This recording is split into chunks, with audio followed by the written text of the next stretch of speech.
ప్రార్థన చేసుకుందాం. స్తోత్రం ప్రభా, పరిశుద్ధుడా, నీ బంగారు పాదములకు స్తోత్రములు. నీ కృపలో మా ప్రభా మమ్మల్ని భద్రపరిచి ఈ దినము మమ్మల్ని సజీవ లెక్కలో ఉంచిన దేవుడు నాయన, ఇదిగో ఈ విధంగా మేము ప్రార్థన చేయగలుగుతున్నాము అంటే మా ప్రభా నీ జీవము మాలో ఉంటున్నది. కావుననే నాయన మరి ప్రభు అయిన యేసు క్రీస్తు నామమున మా ప్రభా మరి ప్రార్థన చేయగలుగుతున్నాం. నీకు స్తోత్రములు. మరి నాయన, నువ్వు ఉన్నవాడవు అనువాడవు కనుక మా ప్రభా మా యొక్క ప్రార్థనలను కూడా విను దేవుడవు నా తండ్రి. నీకు స్తోత్రములు నాయన. మమ్మల్ని రక్షించుటకు నీ చెయ్యి కొరచ కాలేదు నా తండ్రి. నాయన, అంత గొప్ప దేవుడవు మా ప్రభా. నీకు స్తోత్రములు నాయన. కొద్ది మాటలు మాట్లాడనంటుండగా మా ప్రభా నీ మాటలు మాత్రమే నా నోట నుంచమని, అలాగూ చేసి మహిమను పొందుకొనమని మా ప్రభువును ప్రేరక్షకుడైన యేసుక్రీస్తు నామమున అడిగి ప్రార్థించి వేడుకొంచుంటున్నాను తండ్రి. ఆమెన్. ప్రియమైన దేవుని బిడ్డలారా, మరి కొద్ది రోజులుగా మరి యూట్యూబ్లో మరి వీడియోని మీరు చూస్తూ ఉన్నారు. మరి మీరందరూ మంచి హృదయంతో దేవుని వాక్యమును స్వీకరించడానికి, దేవుని వాక్యమును వినటానికి, విత్తనముగా మీ హృదయంలో ఆ వాక్యము ఫలించటానికి మీరు మరి ఎంతో ఆశ కలిగిన వారుగా మరి నేను నమ్ముతున్నాను. అందుకనే మరి మీరు యూట్యూబ్లో మరి చెప్పబడిన వాక్యములను వింటూ మరి ఆదరిస్తూ వచ్చారు. అందుని బట్టి దేవునికి స్తోత్రములు, మీకు కృతజ్ఞతలు. అయితే ఈరోజు ఒక ప్రాముఖ్యమైన అంశము మాట్లాడాలని ఇష్టపడుతున్నాను. బాప్తిస్మము గురించి కొన్ని సత్యాలు, మరి దేవుడు నాకు బయలుపరిచిన సత్యాలు, కొన్ని పరిశుద్ధ గ్రంథములో వ్రాయబడిన సత్యములు, ఇవన్నీ కూడా మరి మీ ముందు పంచుకోవాలని ఆశపడుతున్నాను. ప్రత్యేకించి గమనించాల్సింది ఏమిటి అనంటే,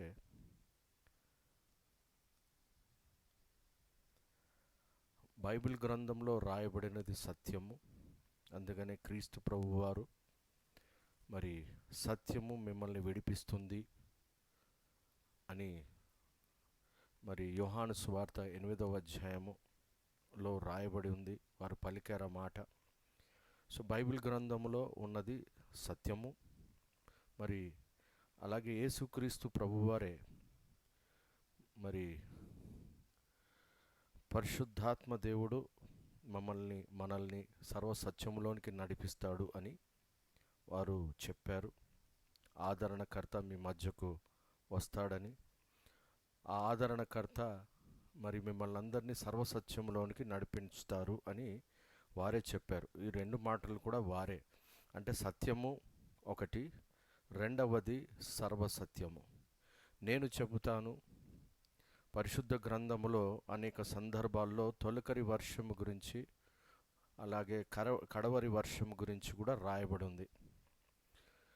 తొలకరి వర్షము అనగా మరి సత్యము మనపైన కురిపించబడటము, అంటే క్రీస్తు ప్రభు యొక్క ఆగమనము, మొదటి ఆగమనము.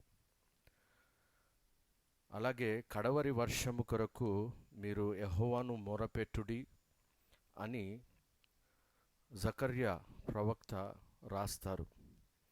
ఆ కడవరి వర్షము అంటే నేనంటాను పరిశుద్ధాత్మ చేత నింపబడము, లేకపోతే పరిశుద్ధాత్మ అనుభవమును కలిగిన వారుగా, పరిశుద్ధాత్మను పొందిన వారుగా ఉండాలి. అప్పుడే సర్వసత్యములోనికి నడిపింపబడతాము. సో క్రైస్తవుడు తొలకరి వర్షముతో మరి తడవబడాలి. అలాగే సర్వసత్యములోనికి వెళ్ళాలి అనంటే కడవరి వర్షము కూడా క్రైస్తవ జీవితంలో ఎంతో అవసరము.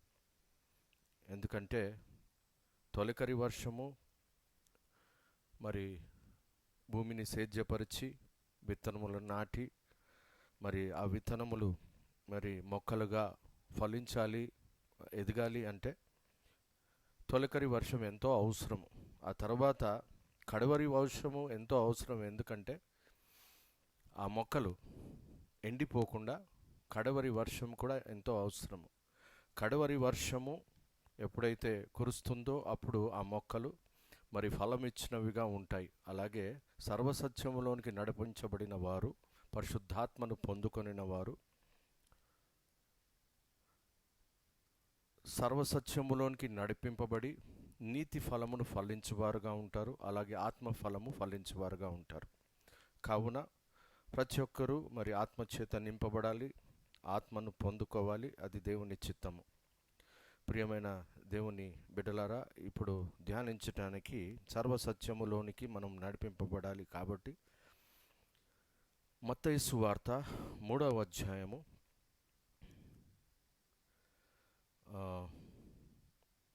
10, 11, 12 వచనాలు నేను చదువుతాను.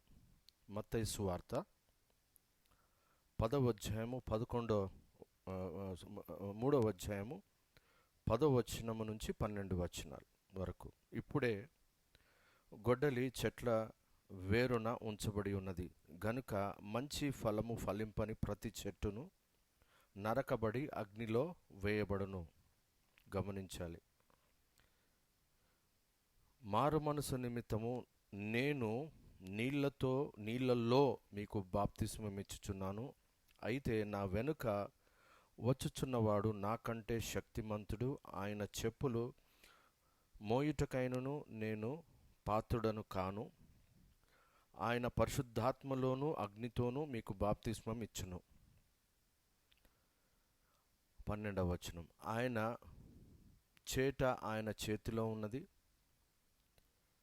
ఆయన తన కళ్ళమును బాగుగా శుభ్రము చేసి గోధుమలను కొట్లలో పోసి అగ్నితో పొట్టును కాల్చివేయునని వారితో చెప్పెను.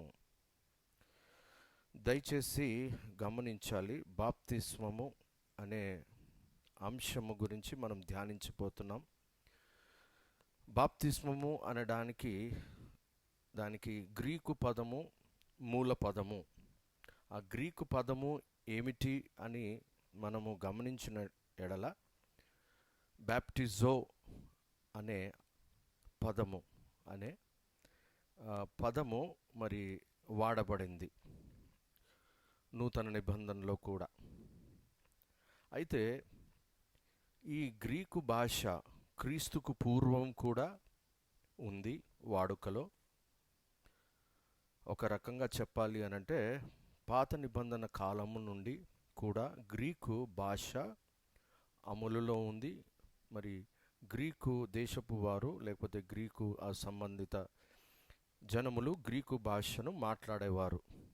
అయితే మనం బాప్తిజము అనేది దాదాపు యోహాను మరి నూతన నిబంధన కాలములో మరి బాప్తిజం గురించి మొట్టమొదట మారు మనస్సు నిమిత్తమై బాప్తిస్మము అని ప్రకటించువాడుగా మరి మనము పరిశుద్ధ గ్రంథములో బాప్తిస్మిచ్చు యోహాను గురించి మనం చదువుతాము. అలాగే యేసుక్రీస్తు ప్రభువారు కూడా బాప్తిస్మపు అనుభవంలోనికి వారు వెళ్ళినట్లుగా మనము స్పష్టంగా చదువుతాము.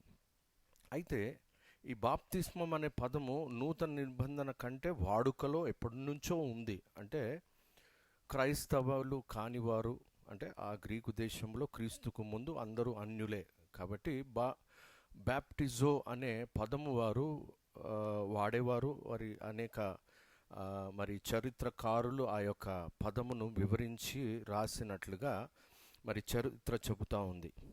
అయితే గ్రీకు భాషలో బ్యాప్టిజో దానికి ప్రధానంగా మునగడము లేదంటే నీటిలో మునగడము అనే అర్థము వస్తుంది. కానీ వీరు ప్రత్యేకించి దేనికి వాడారు అనంటే నీటిలో మునిగిపోవటము. అంటే ఉదాహరణకి వారు రాసిన రచనలలో హిస్టరీస్ అనే ఒక పుస్తకము, మరి పాలిబియస్ అనే హిస్టారియన్ అంటే చరిత్రకారుడు, మరి గ్రీకు చరిత్రకారుడు ఎప్పుడో క్రీస్తుకు పూర్వము మరి ఆయన ఈ బ్యాప్టిజో అనే పదాన్ని వాడుతూ దాన్ని దేనికి వాడాడు అనంటే ఒక పడవ మరి ఇంకొక శత్రువు పడవ అని మరి బలముగా తాకినప్పుడు మరి ఆ తన యొక్క పడవ మరి అది పాడైపోయి నీటిలో సాగింది. పూర్తిగా నీటిలో మునిగిపోవడాన్ని వర్ణిస్తూ బ్యాప్టిజో అనే పదాన్ని అక్కడ వాడినట్లుగా మనము గమనించాలి. అలాగే ఇంకొక రచయిత, ఇప్పుడు ఆయన పేరు హిపోక్రేట్స్. అతను ఎపిడమిక్ అనే పుస్తకము రాస్తూ ఒక స్త్రీ గురించి మరి గర్భవతిగా ఉంటూ మరి ఆ బిడ్డను కనకు ముందు తన యొక్క పరిస్థితి ఎలాగుండింది అనంటే, నీటిలో మునిగిన వ్యక్తి ఎలాగూ శ్వాసను తీసుకోవడానికి ప్రయత్నం చేస్తాడు. నీటిలో మునిగిన తర్వాత తనని ఎవరైతే బయటికి తీసుకొని వస్తారో, మీరు ఊహించుకోండి, ఒక మనిషి నీటిలో మునిగిపోయాడు, ఈత కొట్టడం రాదు. ఈత కొట్టడం రాకపోతే ఎలాగుంటుంది అనంటే నీటిలోనే మునిగిపోవడం. అయితే ఆ తల్లి ఎవరైతే ఆ బిడ్డను కనిందో, అంటే తనను ఎలాగూ వర్ణించాడు అనంటే, నీటిలో మునిగిన వారిని బయటికి తీసుకొచ్చినప్పుడు వారు శ్వాస ఎలాగూ పీల్చుకుంటారు దాన్ని వర్ణిస్తూ ఆ నీటిలో మునగడము గురించి చెబుతూ ఆయన ఆ పదము బ్యాప్టిజో అనే పదము వాడినట్లుగా మనం గమనించాలి. సో ప్రధానంగా బ్యాప్టిజో, నేను ఇంగ్లీష్లో రాస్తున్నానండి, బ్యాప్టిజో, ఇది ప్రధానంగా నీటిలో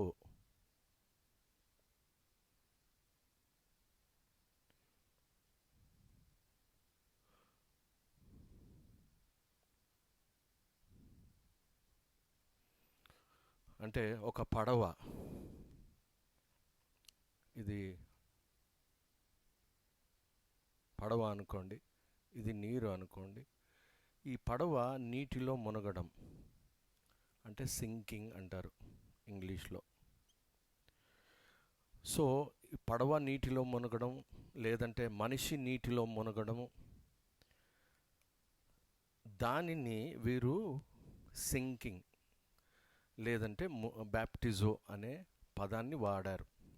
అంటే ప్రధానంగా ఒక పడవ మునిగింది అనుకోండి, ఆ పడవ కిందికే వెళ్తుంది కదా. అంటే వీరు వర్ణించింది ఏమిటి అనంటే జల సమాధి అని. బ్యాప్టిజం అనగా జల సమాధి. బ్యాప్టిజో అనే పదాన్ని వారు జల సమాధికి వాడారు. గమనించాలి. అంటే ఒక రకంగా చెప్పాలి అనంటే, ఈ బ్యాప్టిజో అనే పదము వారు మునగడానికే వాడారు అనంటే, జల సమాధి అనేటప్పుడు మరణానికే వాడారు. అంటే ఈ బ్యాప్టిజం లేదంటే బ్యాప్టిజం కాదు కానీ బ్యాప్టిజో అనే ఒక పదము వారు ప్రధానంగా వాడింది చరిత్రకారులు క్రీస్తుకు పూర్వము అనేక సంవత్సరాల క్రితము వారు వాడింది దేనికి వాడారు అనంటే జల సమాధికి మాత్రమే వారు వాడడం జరిగింది. ఇంకా కొన్ని ఇప్పుడు ఒక తాగుబ్రోతు పూర్తిగా తాగాడు అనుకోండి, అంటే కంప్లీట్గా ఆయన త్రాగి ఉన్నప్పుడు ఏమంటాము, వీడు అందులో మునిగిపోయాడు.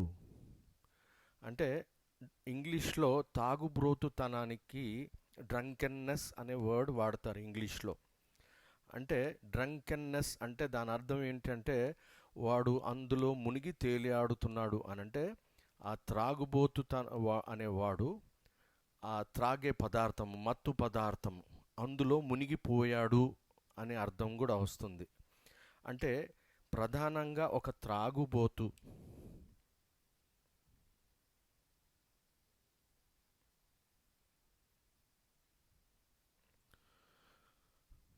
మునగడం అనమాట. ఎందులో మునగడము?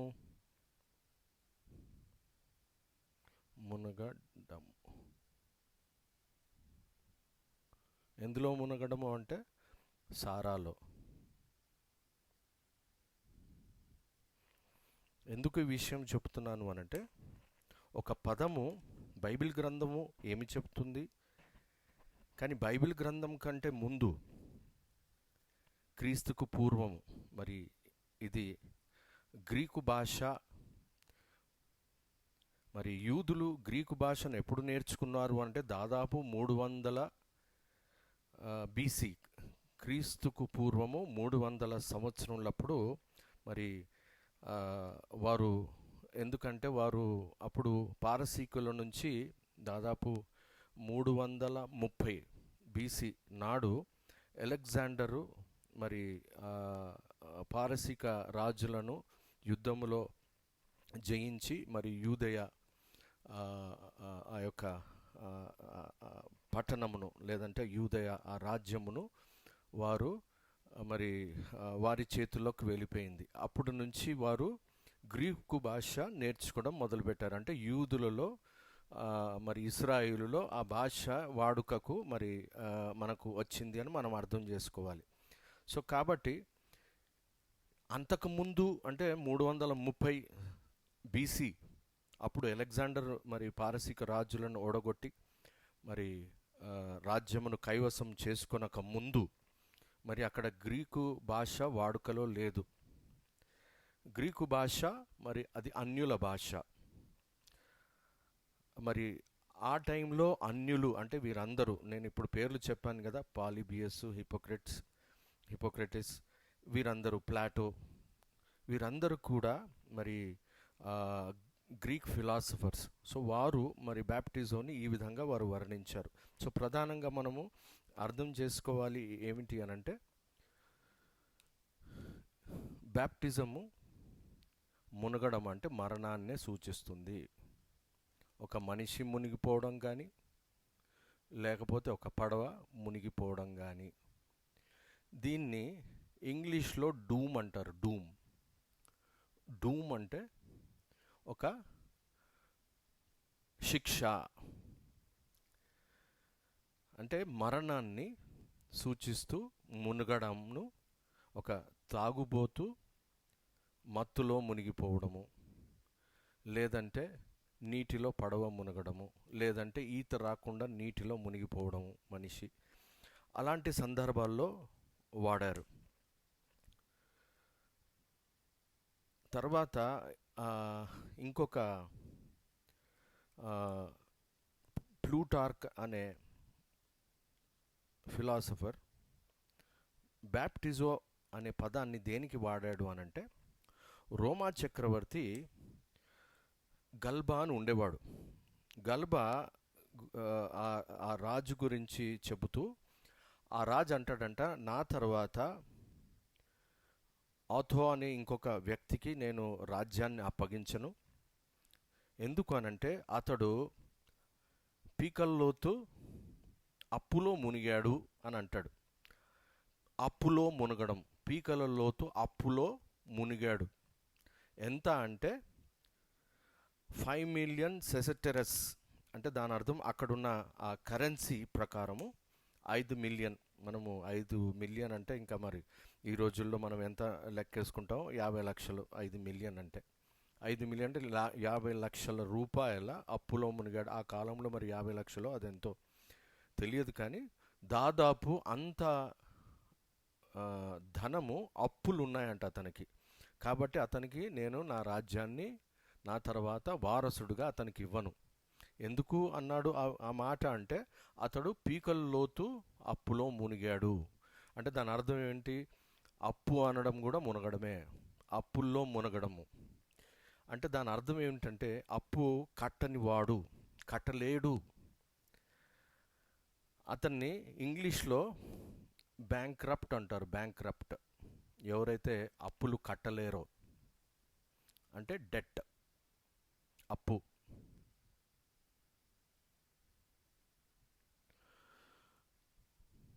సో అప్పుల్లో మునగడము, సారాలో మునగడము, నీటిలో మునగడము. అంటే దాన్ని ఏమి సూచిస్తుంది అనంటే ఇంకా మరణాన్నే సూచిస్తుంది.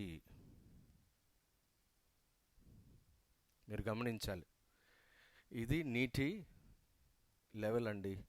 సో ఇక్కడ ఎవరైనా తేలి ఆడతారు, ఇక్కడ ఎవరైనా స్విమ్మింగ్ చేస్తారు. కానీ స్విమ్మింగ్ రానివాడు ఇక్కడ మునిగిపోతాడు. పడవ పాడైతే అది మునిగిపోతుంది. అలాగే మరి అప్పు చేయవాడు కూడా మునిగిపోయినట్టు లెక్క, అంటే అప్పు చెల్లించలేడు. అటువంటి పరిస్థితిని సూచిస్తుంది బ్యాప్టిజో. ఇంకా ఇంకొక ఉదాహరణ కూడా, ఒక డయోడోరస్ అనే ఫిలాసఫర్, ఆయన ఐగుప్తు దేశం గురించి ఆ కాలంలో ఆయన చెబుతూ, వారికి ధనం ఎంతో ఉన్నది కావున వారి యొక్క ప్రజలను పన్నులతో ముంచరు అని రాశాడు. పన్నులతో ముంచరు. ఆ పన్నులతో ఎందుకు ముంచరు అనంటే ఆ రాజ్యానికి ఎంతో ధనం ఉన్నది. ఆ రాజుకి ఎంతో ధనం ఉంది కాబట్టి పన్నులు ప్రజల మీద మోపడు. అంటే పన్నులు మోపడము కూడా బ్యాప్టిజో అనే పదాన్ని వాడారు. అంటే పన్ను.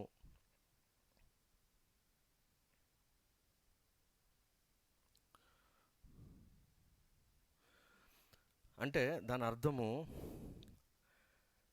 మన శాలరీ సపోజ్ 1,00,000 రూపాయలు అనుకోండి నెలకి, ట్యాక్స్ 90,000 ట్యాక్సే కట్టమంటే దాని అర్థం ఏమిటి అంటే, దాని అర్థము అప్పుల భారము. అంటే ఆ భారముతో మునిగిపోవడము, మళ్ళీ సింకింగ్, పన్ను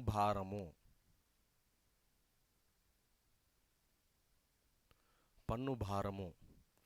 సో దానికి కూడా వారు బ్యాప్టిజో, అంటే ఏ రకంగా చూసినా కానీ మునగడము అంటే అది ఒక చెడు సూచన. అంటే అదొక పనిష్మెంట్, లేకపోతే అదొక డూమ్ అంటే ఒక శిక్ష. జనరల్లీ డూమ్ అంటే ఏంటంటే, ఒక జడ్జిమెంట్ ఫేస్ చేసినప్పుడు ఒక న్యాయమూర్తి మరణానికి అప్పజెప్పడము, దాన్ని డూమ్ అంటారు. జడ్జిమెంట్ అంటే డూమ్ అంటే నాశనము అని అర్థం. సో ఇప్పుడు క్రీస్తుకు పూర్వము అనాదిగా గ్రీకు భాష ఎప్పుడైతే వాడుకలో ఉందో, మరి గ్రీకు భాషలో రచయితలుగా ఉన్న, లేకపోతే చరిత్రకారులుగా ఉన్నవారు ఇటువంటి విషయములను రాశారు బ్యాప్టిజో గురించి.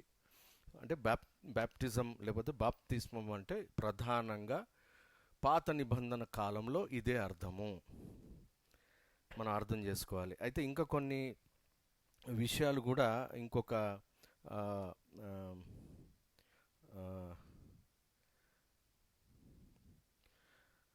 ఇది నేను ఇందాక చెప్పినట్టుగా ఓల్డ్ టెస్టిమెంట్ అంటే పాత నిబంధన కాలంలో బ్యాప్టిజో అనే పదము గ్రీకు దేశస్థులు ఇత్యాది విషయములకు వారు వాడారు. అయితే ఇప్పుడు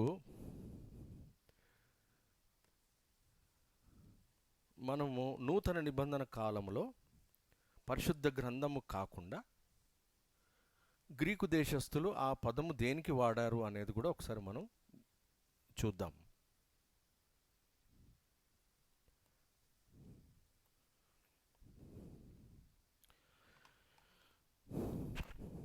జోసెఫస్ అని ఒక యూదా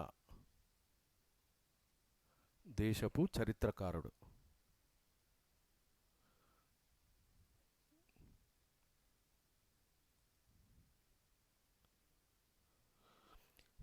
ఈయన క్రీస్తుకు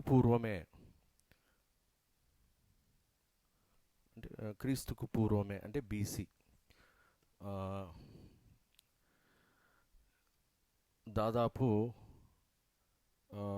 200 BC కాలంలో ఉన్న వ్యక్తి. ఒకవేళ నేను 200 అనేది నాకు కరెక్ట్గా గుర్తులేదు, but if at all it should be around అదే టైంలో వారు అక్కడ ఉన్నారు. ఎక్కడ ఉన్నారు అని అంటే వారు మరి ఆ టైంలో గ్రీకు దేశస్థులు పాలించేవారు. యాంటియోకస్ ఎపిఫెనస్ అని, యాంటియోకస్ ఎపిఫెనస్ అతన్ని యాంటియోకస్ 4 అంటారు. దాదాపు 175 BC. అతని సమకాలీనుడు జోసెఫస్. తను కూడా మరి ఈ బాప్తిస్వం గురించి రాస్తూ, ఒకవేళ నేను బహుశా ఆ టైం నేను కరెక్ట్ చెప్పి ఉండకపోవచ్చు, బట్ ఒకవేళ నేను తప్పు చెప్తే నన్ను క్షమించండి. నేను I will correct the date also. మళ్ళీ నేను ఒకసారి డేట్ అసర్టైన్ చేసుకుంటాను. మరి అతను రాసిన అతని పుస్తకంలో యాంటిక్విటీస్ అనే పుస్తకం రాశాడు ఆయన.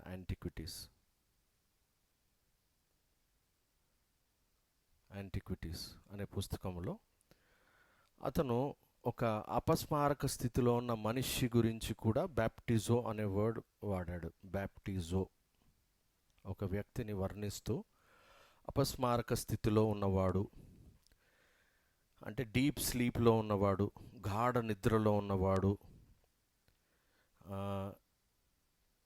అపస్మారక స్థితిలో ఉన్నవాడు. జనరల్లీ అపస్మారక స్థితిలో ఎవరు ఉంటారు అంటే మత్తు మందులు పుచ్చుకొనిన వారు అపస్మారక స్థితిలో ఉంటారు. అంటే ఒక గాఢ నిద్రలో ఉంటారు.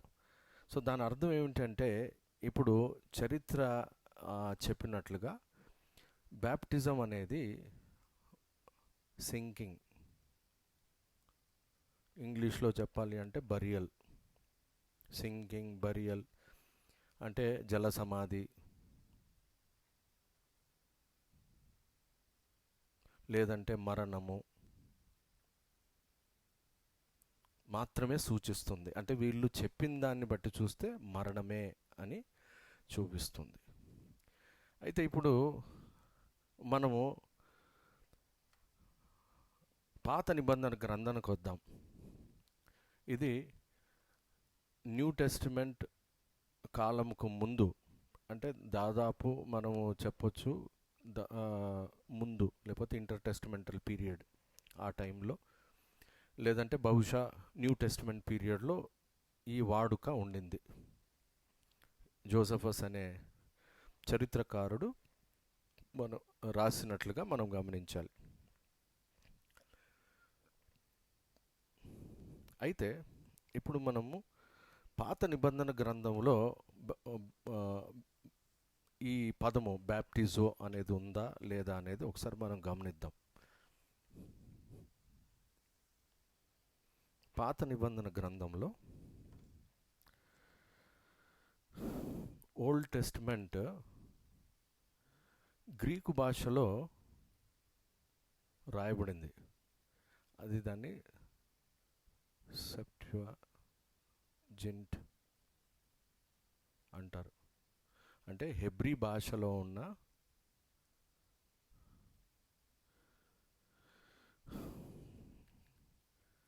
గ్రంథాన్ని గ్రీకులో రాశారు. ఇది ఎప్పుడు రాశారు, ఎక్కడ రాశారంటే అలెగ్జాండ్రియా.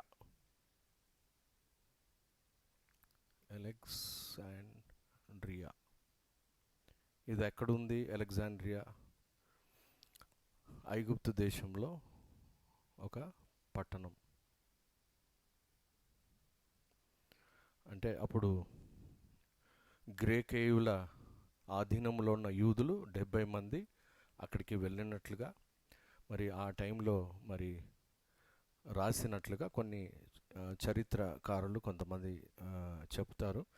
సో ఈ గ్రీకు భాషలో రాయబడిన పాత నిబంధన గ్రంథం, అందులో వారు ప్రధానంగా దేనికి వాడారు?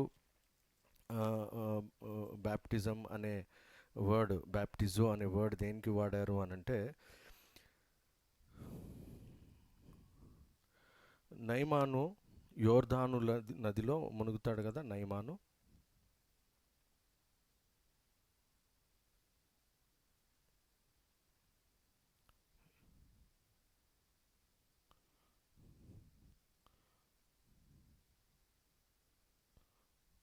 నదిలో మునిగినప్పుడు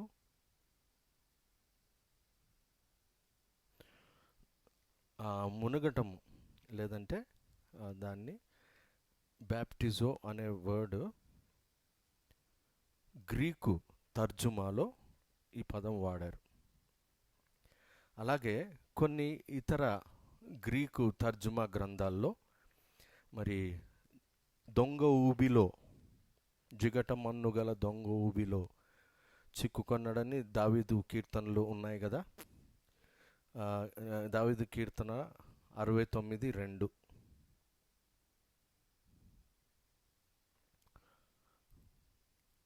బ్యాప్టిజో అనే పదాన్ని రాశారు. అంటే అక్కడ కూడా జిగటమన్న, అది తెలుగులో ఒకవేళ మనము చదివి చూద్దాం. కీర్తనలు 69:2. నిలుక ఈయని అగాధమైన దొంగ ఊబిలో నేను దిగిపోవుచున్నాను, అగాధ జలములలో నేను దిగబడి ఉన్నాను. ఈ దిగిపోవుచున్నాను, దిగబడి ఉన్నాను అనే దానికి బ్యాప్టిజో అనే పదము మరి వారు గ్రీకు తర్జుమాలో, అంటే ఈ గ్రీకు సెప్టుయాజింట్ కాదు కానీ ఇతర గ్రీకు తర్జుమాల్లో, పాత నిబంధన గ్రంథం తర్జుమాల్లో వారు మరి కీర్తనకారుడు రాసిన 69:2లో మరి వారు మునిగిపోవడము లేకపోతే దొంగ ఊబిలో చిక్కుకుంటున్నాను అని ఏదైతే మరి కీర్తనకారుడు అక్కడ రాశాడో దాని గురించి వారు దొంగ ఊబిలో నేను దిగిపోవచ్చున్నాను, అగాధ జలములలో నేను దిగబడి ఉన్నాను, అగాధ జలములలో నేను దిగబడి ఉన్నాను. ఇవి అగాధ జలములలో నేను దిగబడి ఉన్నాను అంటే నేను ఇక్కడ ఉన్నాను. అంటే ఆ పరిస్థితి ఏంటంటే మరణకరమైన పరిస్థితి, మరణము.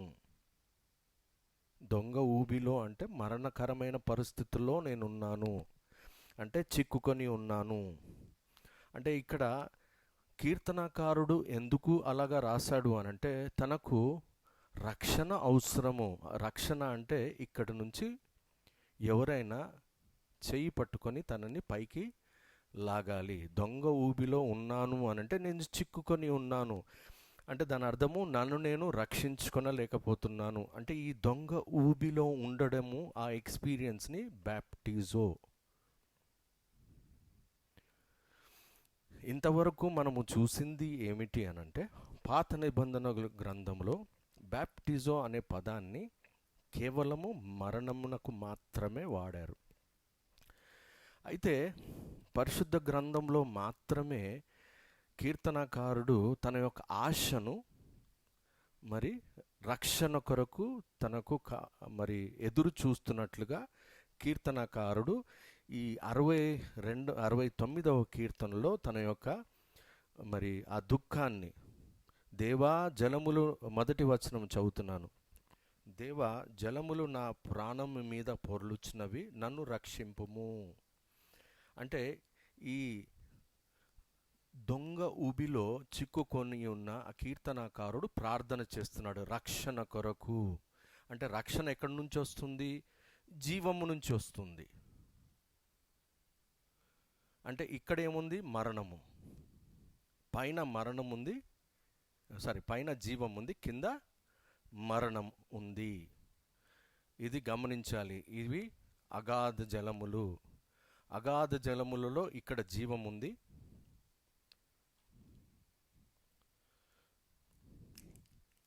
ఇక్కడ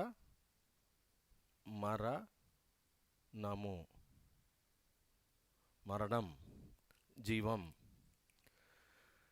అయితే నేను ఇప్పుడు చెప్తాను మీకు, ఒక యారో మార్క్ చూపిస్తాను. ఇది జీవం,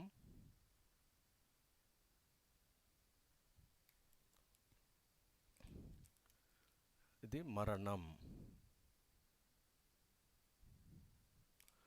సో మరణములో నుంచి జీవమునకు దాటిపోవాలి అనే ఆశ ఆ కీర్తనకారుడు రక్షణ కొరకు మొర్రపెట్టినట్లుగా కీర్తన 69వ అధ్యాయము 2వ వచనం, 69వ అధ్యాయం మొదటి 2-3 వచనాల్లో మనకు అర్థమవుతుంది.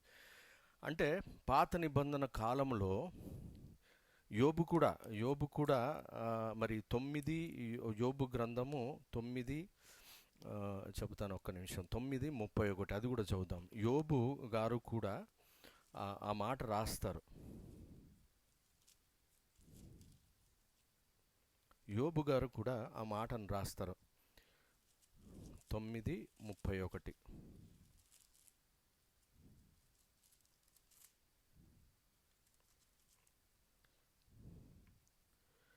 నీవు నన్ను గోతిలో ముంచెదవు, అప్పుడు నేను నా స్వంత వస్త్రములకై అసహ్యుడనగుదును. అంటే గోతిలో నన్ను ముంచుదువు అనంటే జిగట మన్ను గల ఊబిలో నేనున్నాను. ఆ జిగట మన్ను గల ఊబిలో ఉన్నప్పుడు ఆయన ఏమంటాడంటే నా వస్త్రములకే నేను అసహ్యంగా ఉన్నాను.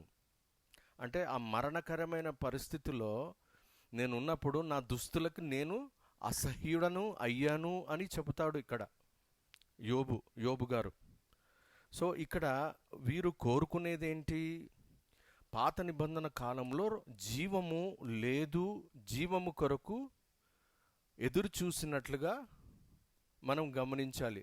అంటే జీవము అన్నప్పుడు మనకు గుర్తు రావాలి చిగురు. చిగురు అంటే ఎవరు? ఇంగ్లీష్లో చెప్పాలి అనంటే హోప్ ఆఫ్ లైఫ్, తెలుగులో జీవము యొక్క నిరీక్షణ. జీవం యొక్క నిరీక్షణ. సో అగాధ జలముల క్రింద ఏమో మరణము, అగాధ జలముల పైనేమో అగాధ జలముల క్రింద మరణము, అగాధ జలముల పైన జీవము. కాబట్టి మరణంలో ఉన్నవాడు జీవములోనికి రావాలి అని ఆశపడుతున్నాడు. అంటే బ్యాప్టిజో, నేను చెప్తాను, బ్యాప్టిజో అనే పదము మరణాన్ని సూచించిన, మరి రక్షణ కోరుకునేవాడికి అది రక్షణ. గమనించాలి, రక్షణ అంటే దేవుని యందు విశ్వాసము కలిగి, మరి ఇందాక నేను చెప్పినట్లుగా కడవరి వర్షము కొరకు యెహోవాను మొర్రపెట్టువారు. అంటే కడవరి వర్షము, తొలకరి వర్షం అయిపోయింది, క్రైస్తవులముగా సంఘములో ప్రవేశించాము, కానీ కడవరి వర్షము అంటే సర్వసత్యము, ఆదరణకర్త. ఎందుకు ఈ విషయాన్ని నేను మళ్ళీ నొక్కి చెబుతున్నాను అనంటే, వాక్యము సత్యమే, వాక్యము నిన్ను విడిపించింది, నన్ను విడిపించింది వాక్యము. కానీ ఎంతకాలము వాక్యము ధ్యానిస్తూ మరి మనము సర్వసత్యములోనికి కూడా నడిపింపబడాలి. అంటే వాక్యమే ఆధారము, అందులో ఎటువంటి అనుమానం లేదు. సత్యమే నా రక్షణకు ఆధారము. కానీ మన రక్షణ సంపూర్ణము అవ్వటానికి సర్వసత్యము ఎంతో అవసరము. అంటే తొలకరి వర్షము ఎంత ప్రాముఖ్యమైనదో కడవరి వర్షము ఇంకా ప్రాముఖ్యమైనది. ఎందుకనంటే మన భారతదేశంలో లేదంటే మన తెలుగు రాష్ట్రాల్లో మరి జూన్ నెలలో మరి మనకు మాన్సూన్ వర్షాలు మొదలవుతాయి. నేను వ్యవసాయదారులతో మరి మంచి అనుభవము కలిగిన వానిగా ఉన్నాను. ఎందుకంటే నా ఉద్యోగరీత్యా నేను మహీంద్రా అండ్ మహీంద్రా కంపెనీలో ఉద్యోగం చేస్తున్నప్పుడు ట్రాక్టర్ డివిజన్కి హెడ్గా నేను ఉండేవాడిని. సో ఎప్పుడు ట్రాక్టర్ కొంటారు, లేకపోతే ఎప్పుడు వ్యవసాయ పరికరాలు కొంటారు అనంటే వారు మే నెలలో కొంటారు. ఎందుకు అనంటే జూన్ నెలలో వర్షాలకి సిద్ధంగా ఉంటారు వాళ్ళు. అంటే ఆ తొలకరి వర్షము కొరకు ఆశతో ఎదురు చూస్తూ ఉంటారు. మన భారతదేశంలో మరి మాన్సూన్ వర్షాలు కేరళ నుంచి బహుశా మరి 1వ తారీఖు జూన్ కేరళ టచ్ అయిన తర్వాత దాదాపు ఒక 10-15 రోజుల లోపల ఆంధ్ర తెలంగాణ రాష్ట్రములను తాకుతాయి అనే మరి అవగాహన ప్రతి రైతుకు ఉంటుంది. కాబట్టి వారు మే నెలలోనే వారు సిద్ధపడేవారు. దేని కొరకు అంటే తొలకరి వర్షము కొరకు. ఎందుకనంటే ఆ పరికరాలను కొనుక్కొని, పరికరాలు పాడైపోతే వాటిని రిపేర్ చేసుకొని సిద్ధంగా ఉంటారు. ఎందుకనంటే ఆ పొలాన్ని ఆ తొలకరి వర్షం తడపగానే మరి దున్నడానికి, ఆ దున్నిన తర్వాత మరి విత్తనములు నాటి మరి ఆ ప్రక్రియ మొదలుపెట్టి ఆ విత్తనములు ఆ తొలకరి వర్షానికి ఆ విత్తనములు నాటిన తర్వాత అవి మొక్కలుగా కొంచెం అవుతాయి. దాని తర్వాత కడవరి వర్షము. ఆ పంట ఎప్పుడు వస్తుంది అని అంటే జూన్లో వేసిన పంట సెప్టెంబర్ అక్టోబర్లో. సో సెప్టెంబర్ అక్టోబర్కి ముందు కూడా తొలకరి వర్షం, కడవరి వర్షం అవసరము. లేదు అనంటే ఒకవేళ కడవరి వర్షము పడలేదనుకోండి ఆగస్టు సెప్టెంబర్ నెలలో, అప్పుడు పంటలు ఎండిపోయే ప్రమాదం ఉన్నది. పత్తి పంటలు ఎంతో భయంకరంగా పత్తి రైతులు మరి వారి యొక్క పంటలు ఎండిపోవడము నేను కల్లారా చూశాను. వారి ఎంతో దుఃఖంలో ఉండేవారు. ఎంతో ప్రత్యేకించి తెలంగాణ వాసులు అప్పట్లో ఉమ్మడి రాష్ట్రం ఉన్నప్పుడు ఆ నీరు మరి వారికి లేక ఎంతో మరి వారు ఇబ్బంది పడి ఆ పంటలు ఎండిపోయి ఎంతో దుఃఖకరమైన స్థితిలో ఉండేవారు. సో ఆ కడవరి వర్షము కొరకు వారు తొలకరి వర్షం కొరకు ఎదురు చూచేవారు, అంటే రక్షణ కొరకు ఎదురు చూచేవారు. ఇప్పుడు మనము కీర్తనకారుడు 69వ అధ్యాయములో రాసినట్లుగా, యోబు గారు మరి చెప్పినట్లుగా మనము ధ్యానించినట్లయితే వారు రక్షణ కొరకు ఎదురు చూశారు. ఎందుకనంటే వారు మరణంలో ఉన్నారు. జిగట మన్నుగల దొంగ ఊబిలో చిక్కుకొని ఉన్నాడు. మరి అటువంటి మరణకరమైన స్థితిలో నుంచి ఎవరు తనను విడిపిస్తారు అని మరి ఆయన మరి ప్రార్థన చేసినట్లుగా మనం గమనించాలి. అయితే ఆ తొలకరి వర్షము రానే వచ్చింది. ఆ తొలకరి వర్షము క్రీస్తే. యోహాను సువార్త 1వ అధ్యాయము 1వ ఆ వచనములు మనం చదివినట్లయితే యేసు క్రీస్తు ప్రభువారే ఆదియందు వాక్యముగా తండ్రి వద్ద ఉన్నవాడే దేవుడై ఉండి కూడా ఆయన ఈ భూలోకములో మానవ రూపంలో వచ్చాడు అనేది సత్యము. ఆయన రాకడ తొలకరి వర్షము. తొలకరి వర్షము అయిపోయిన తర్వాత రక్షణ అనుభవంలోనికి వచ్చారు. ఆ మొదటి సంఘము పెంతెకొస్తు దినము నాడు మరి ఏర్పాటు చేయబడింది, మరి జన్మించింది. ఆ తర్వాత సంఘము ఇప్పుడు కడవరి వర్షము కొరకు ప్రార్థన చేయాలి. ఎందుకనంటే ఆ సెప్టెంబర్ ఆగస్టు నెలలో వర్షం పడకపోతే పంట అంతా నాశనమే. మరి అప్పుడు ఆ కడవరి వర్షము సెప్టెంబర్ అక్టోబర్ మాసములలో ఆ కడవరి వర్షము పడినప్పుడు ఆ పంట చేతికొచ్చినప్పుడు రైతు మరి అక్టోబర్ నెలలో మరి ఆ పండుగను జరుపుకుంటాడు. ఆ పండుగకి తన చేతిలో పంట ఉంటుంది. ఆ పంటలు మార్కెట్ యార్డ్లో పెట్టి ఆ డబ్బు తీసుకొని వచ్చి ఎంతో సంతోషిస్తాడు. అంటే దాని అర్థం ఏమిటి? ఫలము దక్కింది. ప్రియమైన దేవుని బిడ్డలారా, నీ రక్షణ ఫలము నీకు దక్కుతుందా? మరి కడవరి వర్షము నువ్వు కోరుకుంటున్నావా? జకర్యా గ్రంథకర్త మరి ఆ కడవరి వర్షము కొరకు యెహోవాను మొరపెట్టుడి అన్నాడు. మరి కావున ప్రియమైన దేవుని బిడ్డలారా, తొలకరి వర్షము మంచిదే. తొలకరి వర్షము నువ్వు రక్షణ దినములు జ్ఞాపకం చేసుకుంటా మంచిదే. కానీ సర్వసత్యములో పాపమును ఎదిరించే సాక్ష్యము నీకున్నదా? సాక్ష్యము నాకున్నదా? ఎందుకనంటే ఆ మొదటి రక్షణ దినమును గుర్తు చేసుకుని సాక్ష్యం చెబుతాము. మరి ఆ సాక్ష్యం ఎంతకాలం చెబుతూ వెళ్తాము? పాపమును జయించగలిగిన పరిశుద్ధాత్మ సాక్ష్యము నీకు నాకు ఉంటున్నదా? తొలకరి వర్షము నీ మీద నా మీద కూర్చున్నట్లయితే, పరిశుద్ధాత్ముడు మన మీదికి వచ్చినట్లయితే, ప్రియమైన దేవుని బిడ్డలారా గమనించాలి, అప్పుడు సర్వసత్యములోనికి నడిపింపబడుతాము. అయితే ఈ సందర్భము ఎందుకు మీకు చెబుతున్నాను అంటే, బాప్తిస్మము అనే ఒక ఒక ఏమంటారు, రిచువల్గా అంటే ఆ, ఒక ఒక పద్ధతి మాత్రముగా ఉండకూడదు. అందుకనే సర్వసత్యములోనికి దేవుడు మిమ్మల్ని నడిపించాలనే ఆశతో ఈ బాప్తిస్మం అనే ఆ పదము గురించి ఇంత వివరంగా మాట్లాడుతూ ఉన్నాను. పాత నిబంధన గ్రంథములో బాప్తిస్మం అనంటే మరణము, అందులో ఎటువంటి అనుమానము లేదు. నేను చెప్పినట్లుగా 69 మొదటి 2-3 వచనాలు, యోబు 9:31 గ్రీకు తర్జుమాల్లో రాయబడింది బ్యాప్టిజో అనే పదం వాడారు. దానికి అంటే జిగటమన్ను గల దొంగ ఊబిలో చిక్కుకొన్నాను. ఇంకొకటి ప్రధానమైన మాట కూడా నేను చెబుతాను మీకు. పౌలు భక్తుడు ఆయన ఒక మాట రోమిలకు రాస్తూ ఒక మాట అంటాడు. ఏంటంటే 7:24లో అది ఎంతో ప్రాముఖ్యమైన మాట. మనము బాగా దాన్ని జ్ఞాపకం చేసుకోవాలి. చూడండి, నేను చదువుతాను, మీరు వినండి. రోమిలకు రాసిన పత్రిక 7వ అధ్యాయంలో, అయ్యో నేనెంత దౌర్భాగ్యుడను, ఇట్టి మరణమునకు లోనగు శరీరము నుండి నన్ను ఎవడు విడిపించును? అంటే తను శరీరమును గురించి చెబుతూ ఆయన ఏమంటున్నాడు? శరీరము, ఒక్క నిమిషం ఉంది, ఇది ఇక్కడి వరకు మీకు అర్థమైంది కదా. ఇప్పుడు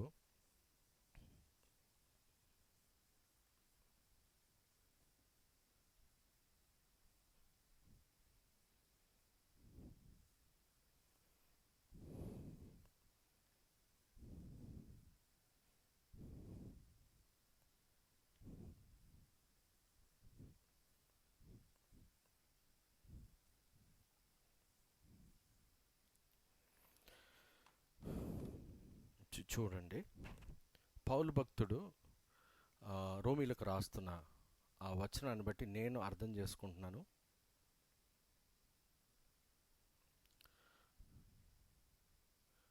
శరీరము ఈజ్ ఈక్వల్ టు మరణము.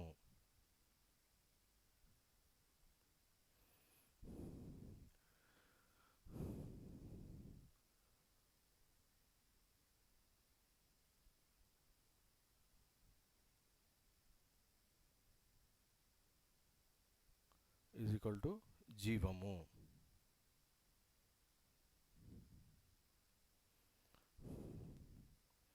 కనబడుతుందా?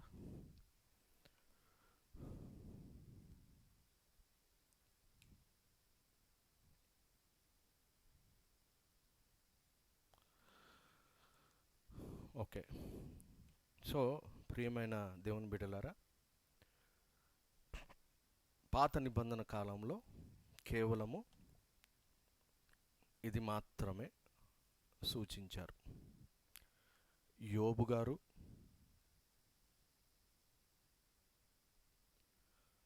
కీర్తనకారుడు,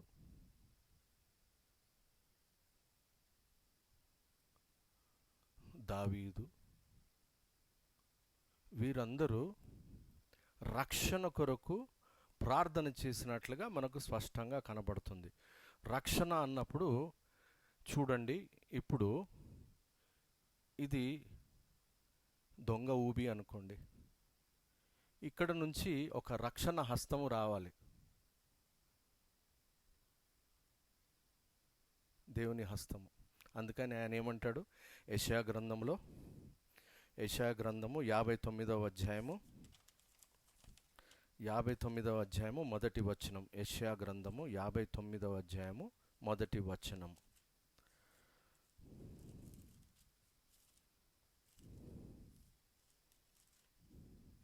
వచనం. రక్షింప నేరక యుండునట్లు యెహోవా హస్తము కురచ కాలేదు. యెహోవా హస్తం అంట కురచ కాలేదంట.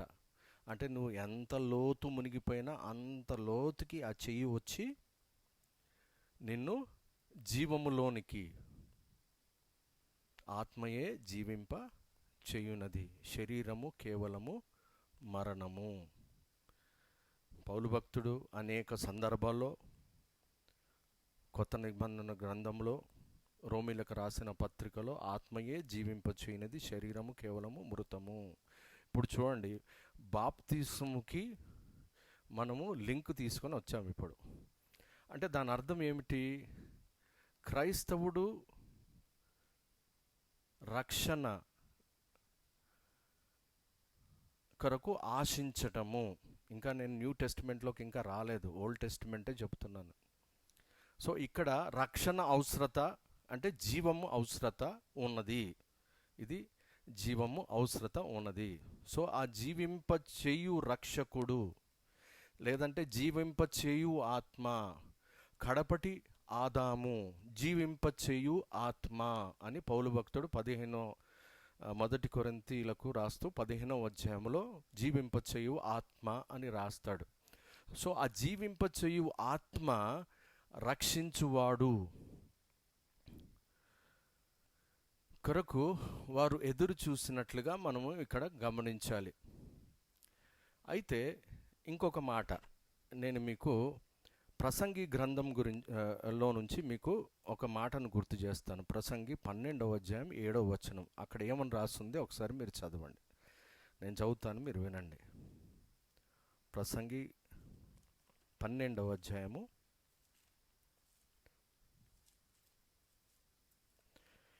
7వ వచనం ఏమనుంది చూడండి. మన్నైనది వెనుకటి వలనే మరలా భూమికి చేరును, ఆత్మ దాన్ని దయచేసిన దేవునికి మరలా పోవును. చూడండి, మరణము తర్వాత అంట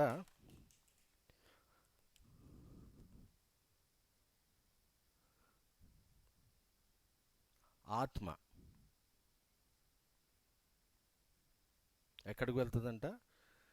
దేవుని దగ్గరికి.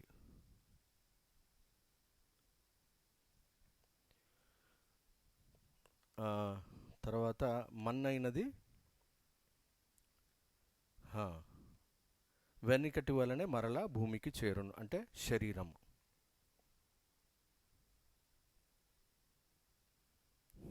చూడండి, ఇక్కడ ఒక ఆత్మీయ సత్యాన్ని మీకు చెప్తాను. మీరు చూడండి, ఆత్మ పైకే చూస్తుందంట, శరీరము కిందనే చూస్తుంది. చూడండి, ఇది మరణములో చిక్కుకున్నది.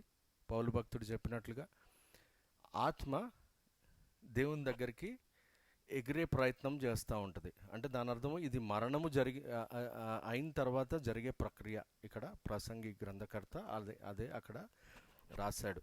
అయితే ఇప్పుడు మనము అర్థం చేసుకోవాల్సింది ఏమిటి అనంటే, పాత నిబంధన గ్రంథంలో ఎజెకియేల్ గ్రంథకర్త 8వ అధ్యాయం, ఎజెకియేల్ గ్రంథకర్త 8వ అధ్యాయంలో ఒక చక్కటి సంఘటన. ఆయన ఎక్కడున్నాడు అనంటే బబులోను చెరలో ఉన్నాడు. ఎప్పుడు దాదాపు 500 BC అంటే క్రీస్తుకు పూర్వం 500 ఆ సమయంలో 500 లేదంటే అంతకు ముందు అంటే 550 లేదంటే 530 అంతకు ముందు ఆ సమయంలో అతను అక్కడ ఉన్నాడు. అతను ఏం రాస్తాడంటే 6వ సంవత్సరము 6వ నెల 5వ దినమున నేను నా ఇంట కూర్చుని ఉండగాను, యూదా పెద్దలు నా ఎదుట కూర్చుండి ఉండగాను, ప్రభు అయిన యెహోవా హస్తము నా మీదికి వచ్చెను. ఆయన బబులోన్లో అక్కడ యూదా పెద్దలతో కూర్చొని ఉన్నాడు. బబులోను లో చెరలో ఉన్నవారు కదా వాళ్ళందరూ. అంతలో దేవుని ప్రవక్త కాబట్టి ప్రభు అయిన యెహోవా హస్తం ఆయన మీదికి వచ్చిందంటే దేవుని ఆత్మ ఆయన మీదికి వచ్చింది. సింపుల్. పెంతెకొస్తు దినం నాడు ఏ విధంగా ఆత్మ ఆ ప్రార్థన చేయి వారి మీదికి ఆత్మదేవుడు ఎలాగ అయితే వచ్చాడో అలాగుననే ఎజెకియేల్ మీదికి యెహోవా హస్తం వచ్చిందంటే మనం ఏం అర్థం చేసుకోవాలి? దేవుని ఆత్మ ఆయన మీదికి వచ్చింది. అంతటా నేను చూడగా అగ్నిని పోలిన ఆకారము నాకు కనబడెను. నడుము మొదలుకొని దిగువ వరకు అగ్నిమయమైనట్టుగాను, నడుము మొదలుకొని పైకి తేజోమయమైనట్లుగాను. చూడండి, దేవుడు అగ్ని, దాని గురించి వేరే సందర్భం వచ్చినప్పుడు చెప్తాను, ఆయన అగ్ని ఎలాగయ్యాడు అని, ఎలాగూ మరి అగ్నితో పోల్చబడ్డాడు అనే సత్యము కూడా ధ్యానిద్దాం దేవుని చిత్తమైతే భవిష్యత్తులో. తేజోమయమైనట్టుగాను కరుగుచున్న అపరంజి అయినట్టుగాను ఆయన నాకు కనబడెను. మరియు చేయి వంటిది ఒకటి ఆయన చాపి నా తల వెంట్రుకలు పట్టుకొనగా ఆత్మ భూమి ఆకాశముల మధ్యకు నన్నెత్తి. అంటే చూడండి, ఇక్కడ గమనించాలి. చూడండి, ఆయన జీవిస్తూనే ఉన్నాడు. ఆయన శరీరము ఎక్కడుంది? బబులోను. అయితే ఆత్మ ఎక్కడంట? ఆకాశము, మధ్య ఆకాశం అన్నాడు, అంతే కదా. అంటే శరీరమును నలగొట్టుకున్నాడు అని అర్థం. ఇక్కడ ఆయన జీవిస్తూనే ఉన్నాడు. ఇక్కడ ప్రసంగి గ్రంథములో శరీరము చనిపోయిన తర్వాత మట్టిలో కలుస్తుందంట, ఆత్మ దేవుని దగ్గరికి వెళ్తుందంట. మరి ఈయన బబులోను పట్టణంలో పెద్దలతో కూర్చొని ఉన్నాడు, బతికే ఉన్నాడు. అంటే ఆయన అనుభవం నేను చెప్తాను. ఆయన శరీరాన్ని నలగొట్టుకున్న అనుభవంలో ఉన్నవాడు, శరీరాన్ని నలగొట్టుకున్నాడంట. ఒక చిన్న ఉదాహరణ చెప్తాను. దైవ సేవకులు రాజశేఖర్ గారు, మీకు తెలుసో తెలీదో నాకు తెలియదు, కానీ నేను వారి వాక్యాలు నేను వింటూ ఉంటాను. ఎంతో ఆత్మ పూర్ణుడై వారు బోధిస్తూ ఉంటారు. ఇమ్మాన్యుయల్ మినిస్ట్రీస్ మదనపల్లి. వారు ఒక ఉదాహరణ చెబుతారు.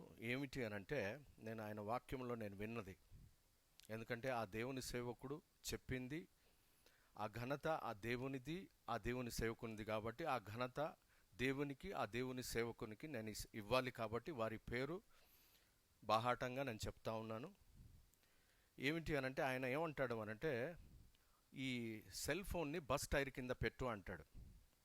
బస్ టైర్ కింద పెట్టిన తర్వాత బస్సు టైరు పాస్ అయిన తర్వాత దాన్ని తీసుకెళ్ళి మొబైల్ షాప్లో వాడికి ఇవ్వు, దాన్ని రిపేర్ చేయమని చెప్పు అని అంటాడు. అంటే ఆ సెల్ ఫోన్ను రిపేర్ చేసే అతను కిందికి మీందికి చూస్తాడంట మనల్ని. ఒకవేళ మనం సెల్ ఫోన్ని బస్ టైర్ కింద పెట్టి, ఆ బస్ టైర్ కింద పెట్టిన తర్వాత ఆ సెల్ ఫోన్ తీసుకెళ్ళి అక్కడ మొబైల్ షాప్లో చూసినప్పుడు అది ఎందుకు పనికిరాదు కదా, అందుకని కింద మీద నీ చూస్తాడు. ఏంట్రా పిచ్చోడువా నువ్వు, ఇది పని చేస్తుందా ఇది అంటే, ఆ సెల్ ఫోన్ ఇంకా ఎందుకు పనికిరాదు. ఎందుకు అనంటే అది టైర్ కింద నలగొట్టబడింది కాబట్టి అది దాని రిపేరబుల్ కాదు, అది పనికి రాదు. దైవసేవకుడు రాజశేఖర్ అయ్య గారు ఒక ఎంతో చక్కటి మాట చెప్పారు. ఏంటంటే, నీ శరీరం కూడా అలాగూ నువ్వు నలగొట్టుకుంటే, అంటే లోకాశ, శరీరాశ, నేత్రాశ, ఇవన్నీ నీవు జీవపు డంబమును నీవు త్యజిస్తే, అంటే నీ శరీరాన్ని నలగొట్టుకుంటే, సాతానుడు ఈ శరీరం ఇంకా దేనికి పనికిరాదు. అంటే వాడు నిన్ను శోధించడానికి కూడా రాడు అనమాట. అంటే మన ప్రధాన శత్రువు ఎవరు అనంటే మన శరీరమే. ఎందుకంటే అది మరణము. నీలో ఉన్న లోపలి వ్యక్తి జీవించువాడు. ఈ శరీరము మరణమే, దానిని చంపుకోవాలి అనంటే కత్తి పొడుచుకొని చంపుకోవడం కాదు, శరీర క్రియలను ఆత్మ ద్వారా చంపుకోవాలి. అందుకని ఆత్మ పొందుకోవాలి, ఆత్మ ద్వారా శరీర క్రియలను చంపుకోవాలి. ఆత్మ ద్వారా శరీర క్రియలను చంపుకోవాలి అన్నప్పుడు దాని అర్థం ఏంటంటే, శరీరాన్ని నలగొట్టుకొనడము. మన పౌలు భక్తుడు 1 కీర్తన 9వ అధ్యాయం 25వ వచనములో, నేను భ్రష్టుడనైపోతానేమో అని శరీరాన్ని నలగొట్టుకొని లోపరుచుకుంటున్నాడంట. అంటే దాని అర్థం ఏమిటంటే, రాజశేఖర్ గారు ఎంత బ్యూటిఫుల్గా ఎక్స్ప్లెయిన్ చేశారు అనంటే, అలాంటి పరిస్థితుల్లో నలగొట్టుకున్న నీ శరీరం ఉన్నదనుకో, ఆ శరీరములో నుంచి దేవుని ఆత్మ బయటికి వెళ్ళి దేవునికి ప్రార్థన, ఆత్మలో ప్రార్థన చేయటము. అటువంటి అనుభవము కడవరి వర్షము అంత ప్రాధాన్యమైనది ప్రియమైన దేవుని బిడ్డలారా. కాబట్టి శరీరాన్ని అలాగున ఒక బస్సు టైర్ కింద నలగొట్టుకున్నప్పుడు సాతానుడు వచ్చి ఇట్లా చూస్తాడంట, వీడు ఎందుకు పనికిరాడు. ఆ మొబైల్ మెకానిక్ కూడా అది తీసుకెళ్ళి అతను చూపిస్తే ఎందుకు పనికిరాదని నిన్ను కింద మీద చూస్తాడంటే, పిచ్చా నీకు ఇది తీసుకొచ్చావని. అంటే సాతానుడు కూడా నీ శరీరాన్ని నలగొట్టుకుంటే, శరీరాన్ని నలగొట్టుకోవడం అని అంటే రక్తము కారునంతగా ఆయన యేసుక్రీస్తు ప్రభువారు పాపముతో పోరాడారు, రక్తం కారునంతగా. నేను ఇంతకుముందు దానికి ఒక మంచి ఉదాహరణ చెప్పాను. ఎంతమంది మరి దాన్ని గుర్తుపెట్టుకున్నారో నాకు తెలీదు. రక్తం కారునంతగా అంటే ఒక ఏటీఎం వాచ్మెన్ మరి దొంగలను ఎదిరిస్తూ తన ప్రాణాన్ని కోల్పోయి రక్తపు మడుగులో పడి ఉన్నాడు. అది TV5లో దాదాపు 7 సంవత్సరాల క్రితం న్యూస్ అది. అంటే TV5 సాక్ష్యం ఏమి చెబుతుంది, ఆ వాచ్మెన్ రక్తపు మడుగులో పడి ఉండగా దొంగలు అతనిని చంపేశారు. అయితే నేను చెబుతాను, దొంగతనముతో పోరాడుతూ రక్తము కారునంతగా పోరాడాడు. ఎవరితో పోరాడాడు అంటే దొంగతనముతో పోరాడాడు. మనం పోరాడునది రక్త మాంసములతో కాదు, కానీ ఎవరితో పోరాడుతున్నాం? అంధకార శక్తులతో పోరాడుతున్నాం. అంటే శరీరము నలగొట్టుకునడం అంటే నువ్వు అంధకార శక్తులతో పోరాడువాడు. నీ శరీరాన్నే జయించలేని పరిస్థితి. లంచాలు తీసుకుంటావు, కట్నాలు తీసుకుంటావు, ఎలాగూ నువ్వు శరీరము మరి జయించువాడవుగా ఉంటున్నావు. అంటే దాని అర్థము ప్రియమైన దేవుని బిడ్డలారా, రక్తము కారునంతగా ఆయన పాపమును ఎదిరించాడే, మరి రక్తము కారునంతగా తండ్రికి విధేయుడై ఉన్నాడే. మరి అటువంటి యేసు క్రీస్తు ప్రభువారిని నువ్వు నమ్మినవాడవైతే నీ శరీర క్రియలను ఆత్మతో నువ్వు చంపుకుంటున్నావా? ఆత్మ అనుభవం నీకున్నదా? ఇంకా సత్యములోనే తిరుగుతూ అదే ఆ తొలకరి వర్షంలో నాని ఎండిపోయే పరిస్థితుల్లో ఉన్నావా? కడవరి వర్షము కావాలి నీకు. ప్రియమైన దేవుని బిడ్డలారా, దేవుడు స్పష్టంగా ఈరోజు నీతో నాతో మాట్లాడుతూ ఉన్నాడు. కాబట్టి రక్తము కారునంతగా మరి పాపమును పోరాడిన సాక్ష్యం నీకున్నదా? చాలామంది సంఘాల్లో నిలబడి సాక్ష్యం చెప్తారు. ఏమిటి అని అంటే, ఇదిగో ఒకప్పుడు నాకు పూరి గుడిసె ఉండింది, ఇప్పుడు నాకు ఒక పెద్ద ఇల్లు ఉంది. ఒకప్పుడు వేసుకోవడానికి బంగారమే లేకుండింది, ఇప్పుడు ఇన్ని తులాల బంగారం ఉంది. ఒకప్పుడు నాకు సైకిల్ ఉండేది, ఇప్పుడు నాకు మోటార్ సైకిల్ వచ్చింది. అది క్రైస్తవులకు కాదు, క్రైస్తవులేతరులకు కూడా మరి దేవుడు ఇచ్చాడు. అందరికీ దేవుడు ఇస్తాడు. ఎందుకనంటే ఆయన యొక్క యెహోవా ఈరే అంటే దేవుడే నీ అవసరతలు, ప్రతి మానవుడి అవసరతలు, మానవుడిగా పుట్టిన వాడి ప్రతి అవసరతలను తీరుస్తాడు ఆయన. కానీ ప్రియమైన దేవుని బిడ్డలారా, అది ఆశీర్వాదము ఏమాత్రము కాదు. ఆశీర్వాదం ఏమిటి అంటే రక్తము కారునంతగా పాపముతో పోరాడిన క్రీస్తు యందు నువ్వు విశ్వాసం ఉంచినట్లయితే నీవు పరిశుద్ధాత్మ శక్తితో సాక్ష్యం చెప్తావు. ఏమి అంటే, ఇదిగో నా క్రీస్తు రక్తం కారునంతగా పాపంతో పోరాడాడే, ఇదిగో నేను ఈ పాపము నువ్వు పోరాడి నేను జయించాను అని నువ్వు సాక్ష్యం చెప్తావు. అటువంటి సాక్ష్యాలు క్రైస్తవ సంఘములలో కొదవుగా ఉంటున్నాయి. ప్రధానంగా దేవుని సేవకులకే అటువంటి సాక్ష్యము లేదు ప్రియమైన దేవుని బిడ్డలారా ఈ రోజుల్లో. కాబట్టి ఎజికియేల్ ఆ ప్రవక్త, ఆయన ఆత్మ మధ్య ఆకాశంలో తేలియాడుతున్నదంట, ఆయన జుట్టు పట్టుకున్నాడంట. ఆయన చెప్పడం అక్కడ మీరు చూడండి. మరియు చెయ్యి వంటిది ఒకటి ఆయన చాపి నా తల వెంట్రుకలు పట్టుకొనగా, నేను చదివేది యెహెజ్కేలు గ్రంథము 8వ అధ్యాయము 3వ వచనము నేను చదువుతున్నాను. ప్రియమైన దేవుని బిడ్డలారా, ఆత్మ భూమి ఆకాశముల మధ్యకు నన్ను ఎత్తి నేను దేవుని దర్శనములను చూచుచుండగా. సో దాని అర్థం ఏమిటంటే శరీరం బబులోన్లో ఉంది, ఆత్మ మధ్యాకాశంలో ఉంది.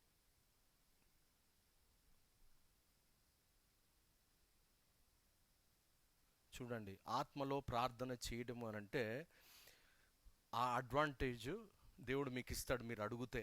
ఏమిటి అనంటే శరీరము నల్లగొట్టుకున్నప్పుడే ఇస్తాడు. శరీరం నల్లగొట్టుకోకుండా ఆయన ఆత్మలో ప్రార్థించే అనుభవం ఇవ్వడు. అంటే దాని అర్థం ఏమిటి? శరీరములో నుంచి ఆత్మ బయటికి రావాలి. అంటే శరీరము ఎప్పుడు రాజశేఖర్ గారు చెప్పినట్లుగా దైవ సేవకులు, సాతానుకు పనికి రానిదిగా నీ శరీరం ఉండాలి. అంటే చూడండి, ఒక యవన స్త్రీ చక్కగా తయారైందనుకో, మంచిగా తయారై మరి టైట్ దుస్తులు వేసుకున్నదనుకోండి, ఓకే, వెళ్ళేవాడంతా వాడు ఏమని ఆలోచన చేస్తాడంటే నాకు పనికి వస్తుంది అనుకుంటాడు. మీరు ఏమన్నా అనుకోండి, కొంచెం ఈ విషయం కొంచెం మీకు బాధాకరంగా ఉండొచ్చు, కానీ నేను చెబుతున్నాను, మీకు అర్థం అవ్వడానికి చెప్తున్నాను. ఒక మంచి టైట్ దుస్తులు వేసుకొని మరి శరీరంలో ఉన్న అంగములు కనబడేటట్లు ఒకవేళ బట్టలు వేసుకుంటే వెళ్ళేవాడు కూడా ఏమని చూస్తాడంటే పనికి వస్తుంది అని చూస్తాడు. ఒకవేళ చక్కగా కప్పుకొని ఉంటే, ఏది కూడా కనబడకుండా ఉంటే, సాతానుడికి ఏ విధంగా అయితే మరి పెచ్చులైన సెల్ ఫోను, ఆ యొక్క సెల్ ఫోన్ మెకానిక్కి దృష్టిలో అది పనికిరాదో, మరి సాతానికి ఏ విధంగా నలగొట్టుకున్న శరీరం పనికిరాదో, అలాగే ఆ యవ్వనస్తుడు ఎవడైతే ఆ స్త్రీని చూస్తాడో ఆ స్త్రీ పనికిరాదు నాకు అనుకొని దాటి వెళ్ళిపోతాడు. అర్థం చేసుకోవాలి ప్రేమను దేవుని బిడ్డలారా. కాబట్టి ఎహెచ్కేలు ప్రవక్త అటువంటి స్థితిలో, అంటే సాతానుకు పనికిరాని స్థితిలో ఉన్నాడు కాబట్టే దేవుడు చెయ్యి బలముగా ఆయన మీదికి వచ్చింది. అంటే దేవుని ఆత్మ బలముగా ఆయన మీదికి వచ్చింది. పెంతెకొస్తు దినము నాడు బలముగా ఆయన మీదికి వచ్చింది. క్రీస్తు నామమున బాప్తిసం పొందిన వారు కొందరు ఉన్నారు, కానీ వారు ఆత్మ వారి మీదికి రాలేదు. అంటే ఆత్మ వారి మీదికి వచ్చాడు, అప్పుడు వారు శక్తిని పొందుకున్నారు అని బైబిల్ గ్రంథము స్పష్టంగా చెబుతుంది ప్రేమన దేవుని బిడ్డలారా. కాబట్టి శరీరమును నలుగొట్టుకొనంది నీవు ఆ శరీరంలో నుంచి బయటికి వచ్చి దేవునిని, ఆ పైనున్న వాటిని నువ్వు చూడలేవు. నువ్వు శరీరాన్ని నల్లగొట్టుకుంటే పైనున్న వాటిని నువ్వు చూడగలుగుతావు. అందుకనే పైనున్న వాటినే చూడుడి అని పరిశుద్ధ గ్రంథంలో అనేక సందర్భాల్లో రాయబడింది. అంటే రక్షణ అనుభవము తర్వాత ఆ కడవరి వర్షపు అనుభవము నీకు నాకు అవసరము అనే విషయాన్ని నేను చెబుతా ఉన్నాను. ఈ బాప్తిసం అనే సందర్భమే, బాప్తిసం అనే మాట గురించి నేను చెబుతున్నాను. కానీ ప్రియమైన దేవుని బిడ్డలారా, ఈ ఒక్క విషయమును నేను చెప్పి నేను ముగిస్తాను. దాన్ని సెకండ్ పార్ట్గా మళ్ళీ నేను కంటిన్యూ చేస్తాను. అయితే ఇక్కడ ఆ మధ్యాకాశంలో నుంచి ఎక్కడికి తీసుకెళ్ళాడు అంటే యెరూషలేమునకు తీసుకొని వెళ్ళాడు. యెరూషలేమునకు తీసుకొని వెళ్ళి, ఇక్కడ చూడండి, నేను చదువుతాను. ఆత్మ భూమి మరియు చెయ్యి వంటిది ఒకటి ఆయన చాపి నా తల వెంట్రుకలు పట్టుకొనగా, ఆత్మ భూమ్యాకాశముల మధ్యకు నన్నెత్తి, నేను దేవుని దర్శనములను చూచుచుండగా యెరూషలేమునకు ఉత్తరపు వైపుననున్న ఆవరణ ద్వారము దగ్గర, అంటే ఎక్కడికి వెళ్ళాడు? బబులోను నుంచి, మధ్యాకాశములో నుంచి ఎక్కడికి వెళ్ళాడు? యెరూషలేము. యెరూషలేము ఎవరు పట్టణం అండి? పరిశుద్ధ పట్టణము. దాని కొరకే ప్రతి క్రైస్తవుడు నిరీక్షణ కలిగి ఉంటున్నాడు. అంటే నీవు శరీరమును నలగొట్టిన అనుభవములు ఉంటే దేవుడు నిన్ను ఆత్మతో నింపుతాడు. దేవుని ఆత్మ నీ మీదికి బలముగా వస్తుంది. దేవుని ఆత్మను నువ్వు పొందుకుంటావు. అప్పుడు నువ్వు యెరూషలేమును చూడగలుగుతావు, పరిశుద్ధ యెరూషలేమును. అంటే నీ రక్షణ నీకు స్థిరపరచబడుతుంది. నా మాటలు అండర్లైన్ చేసుకోండి. నీ రక్షణ స్థిరపరచబడుతుంది. శరీరము మరణము, అది బబులోన్లో ఉన్నది. అయితే ఈరోజు నీవు నేను ఎక్కడున్నాము అంటే బబులోన్లో ఉన్నాము. కానీ శరీరమును నలగొట్టుకున్న అనుభవంలో ఉన్నట్లయితే ఎక్కడికి వెళ్ళి చూస్తాము? ఆత్మలో యెరూషలేమునకు వెళ్ళి చూస్తాము. పౌలు భక్తుడుకు ఇటువంటి అనుభవం ఉన్నది. ఆయన చెప్తాడు, శరీరంతో వెళ్ళాడో శరీరం లేకుండా వెళ్ళాడో నాకు తెలియదు అని అంటాడు. కానీ ఆయన ఆత్మవశుడై వెళ్ళి ఉంటాడు అని నేను నమ్ముతున్నాను ప్రేమన దేవుని బిడ్డలారా. కాబట్టి ఎక్కడికి వెళ్ళాడు అనంటే అక్కడ యెరూషలేము. అయితే ఈ యెరూషలేము భూ సంబంధమైన యెరూషలేము. ఆనాడు ఆయన చూశాడు, పరిశుద్ధ యెరూషలేముని ఇంకా ఆయన చూడలేదు. పరిశుద్ధ యెరూషలేము నీవు నేను చూడగలుగుతాం. ఎందుకు అనంటే రక్తము కారునంతగా పాపముతో పోరాడినవాడు, మరి రక్తము కారునంతగా ఆయన పోరాడాడు అని ఆయన విశ్వాసము, ఆయన అందలి ఆ క్రీస్తు ప్రభు వారి యొక్క విశ్వాస్యత యందు నువ్వు విశ్వాసము కలిగిన వాడవు కదా, విశ్వాస్యత యందు విశ్వాసము కలిగిన వాడవు కదా. మరి నువ్వు కట్నాలు తీసుకోవచ్చా, మరి నువ్వు లంచాలు తీసుకోవచ్చా, మరి నువ్వు శరీరాన్ని ప్రేమించవచ్చా? చూడండి, గమనించాలి. కాబట్టి అటువంటివి త్యజించి క్రీస్తునందున్న వారే మధ్యాకాశములోనికి ఎవరిని కలుసుకుంటారు? పునరుద్ధానులై క్రీస్తు ప్రభు వారిని ఎదుర్కొంటారు. ఉన్న పాటున ఆయనలాగా మారిపోతారంట ప్రియమైన దేవుని బిడ్డలారా. కాబట్టి చూడండి, జీవము పైన మరణము క్రింద. సో ఆత్మ శరీరంలో నుంచి బయటికి రావాలి అని అంటే ఏమి అవసరము? రక్షణ అవసరము. ఇప్పుడు దాదాపు మనము నూతన నిబంధన బాప్తిస్మములోనికి వస్తాము ప్రియమైన దేవుని బిడ్డలారా. అక్కడ మరి యెహెజ్కేలు ప్రవక్త ఏం చూశాడు అని అంటే, మరి ఆ మందిరములో జరుగుచున్న ఆ మందిర ఆవరణములో విగ్రహము నిలిపినది చూశాడు. అంటే నా జీవితములో మరి మనము ధనమే ప్రథమముగా మరి ఉంచుకున్నది మరి దేవుని సేవకులు గమనిస్తారు ప్రియమైన దేవుని బిడ్డలారా. ఎందుకంటే యెహెజ్కేలు తీసుకెళ్ళి చూపించాడు ఆయన, ఇదిగో మందిర ఆవరణంలో ఏముంది? విగ్రహము. విగ్రహం అంటే ఏంటి? ధనమే, ధనాపేక్ష.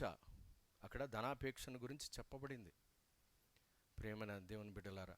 కాబట్టి ఆ తర్వాత కన్నము వేసి ఆ కన్నంలో నుంచి చూస్తే హేయమైనవి, అంటే దేవునికి ఇష్టం లేనివి అక్కడ హేయమైన జంతువులు ఉన్నాయి కదా, అక్కడ ఉన్నాయి. ఇశ్రాయేల్ పెద్దలు ధూపం వేస్తూ కనబడ్డారంట. అంటే ఈ భూ సంబంధమైన యెరూషలేమును ఎజెకీయేలుకి చూపెట్టాడు. అయితే దేవుని బిడ్డలకు, ఆత్మలో ఉన్న వారికి నీ జీవితంలో నా జీవితంలో ఎటువంటి విగ్రహాలు ఉన్నాయో, ఎటువంటి వ్యామోహాలు ఉన్నాయో దేవుడు వారికి చూపిస్తాడు. అంతేకాదు, ఆత్మ పొందిన వారు పరిశుద్ధ యెరూషలేమును కూడా చూడగలుగుతారు. కాబట్టి ఈ మాటతో నేను ఈ సెషన్ను ముగిస్తాను. మరి ఇక్కడి నుంచి నేను నెక్స్ట్ సెషన్లో మీకు చెబుతాను. ఎందుకనంటే ఈ టాపిక్ చాలా పెద్దది.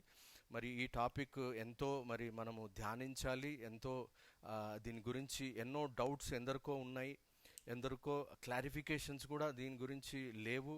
So clarification at the end of the session మీకు స్పష్టంగా, బాప్తిస్మం అంటే మీకు స్పష్టము అంటే పరిశుద్ధాత్మ బాప్తిస్మం ఏంటి, అగ్ని బాప్తిస్మం ఏంటి, అది క్లియర్గా మీకు అర్థమవుతుంది. చూడండి, ఎక్కడ కూడా నేను క్రీస్తు లేనిది ఏది కూడా నేను చెప్పను. ప్రతి విషయంలో క్రీస్తు ఉంటాడు. క్రీస్తు లేనిది జీవము లేదు. ఎందుకంటే ఆయనే జీవము, ఆయనే పునరుద్ధానము.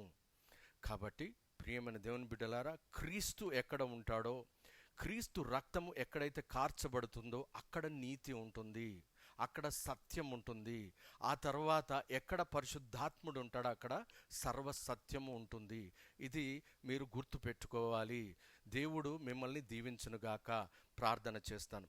స్తోత్రం ప్రభువా, పరిశుద్ధుడా, నీ బంగారు పాదములకు స్తోత్రములు నాయన. అనేక అంశములు మా ప్రభువా మేము ధ్యానించాము నాయన. ఎన్నో విషయాలు చెప్పాలి మా ప్రభువా, ఎన్నో విషయాలు మా ప్రభువా మరి నా నోట నుంచావు మా ప్రభువా నాయన. ఎందుకనంటే సర్వసత్యములోనికి నాయన సంఘము నడిపించబడాలి.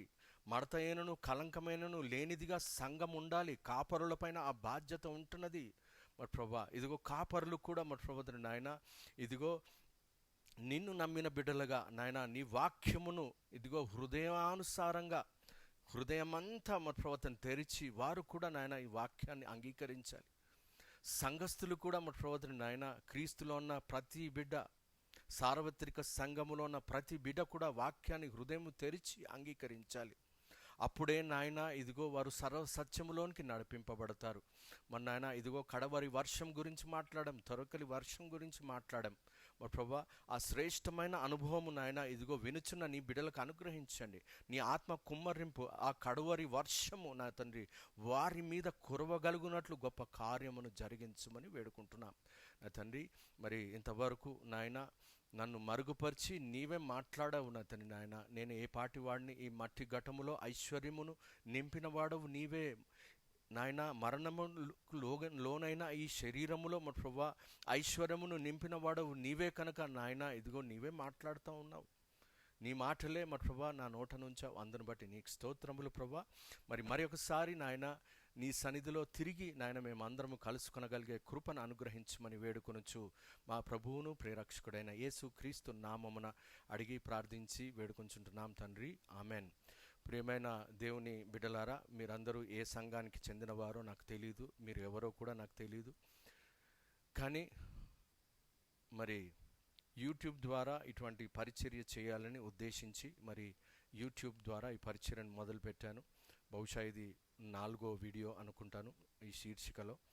మరి మీరు ఈ వాక్యాన్ని విని ఆశీర్వదింపబడాలని, సర్వసత్యములోనికి నడిపింపబడాలని ప్రతి ఒక్క క్రైస్తవుడు మరి క్రీస్తు రాకడ కొరకు మడతైనను కలంకమైనను లేనివారుగా సిద్ధపరచబడాలని ఆశతో మాత్రమే ఈ ఒక పరిచర్యను మొదలుపెట్టాము.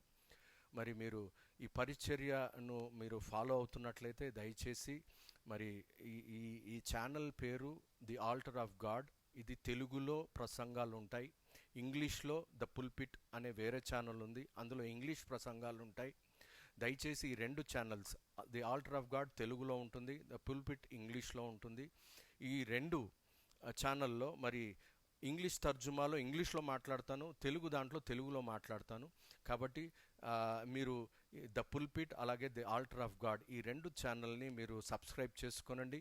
మరి మీరు విన్న వాక్యము మీకు ఆశీర్వాదకరం అవుతుంది కనుక మీరు లైక్ చేయండి. అలాగే మరి మీ స్నేహితులకు, మరి మీ శ్రేయోభిలాషులకు, మరి ఇతరులకు ఈ యొక్క వాక్యాన్ని, ఈ యొక్క వీడియోని మీరు ఫార్వర్డ్ చేయాలని ఆశపడుతున్నాను. దయచేసి సబ్స్క్రైబ్ చేసుకోండి. అలాగే బెల్ ఐకాన్ని నొక్కండి. మీకు నోటిఫికేషన్స్, మరి ఏదైనా కొత్త వీడియో అప్లోడ్ చేసినప్పుడు నోటిఫికేషన్స్ మీ వద్దకు వస్తాయి. దేవుడు మిమ్మల్ని దీవించునుగాక. ఆమెన్.